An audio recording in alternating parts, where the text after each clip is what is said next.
Horn দেওয়া মানা, it's kind of প্রোহ্যাবিটেড। আপনি কোথাও কোনো সাউন্ড শুনবেন না, গাড়ির কোনো হর্নের আওয়াজ শুনবেন না। This is the one of the best thing যেটা আমার কাছে মালদ্বীপের মনে হয়েছে।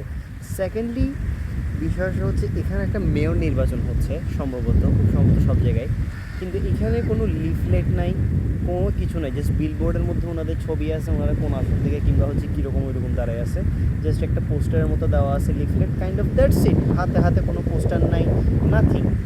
Third thing about the good thing about মালদ্বীপ ইজ যে মানুষজনেরা রেসপেক্টফুল। যেমন এখানকার যারা নেটিভ মানুষজনেরা আছেন ওনারা হচ্ছে খুব বেশি ইসলামিক এবং হচ্ছে ওনারা বোরকা হিজাব এগুলো পরে আসেন, বাট দ্য ট্যুরিস্ট পিপল যারা এখানে আসেন তারা হচ্ছে যে ওয়েস্টার্ন পিপল টাইপের।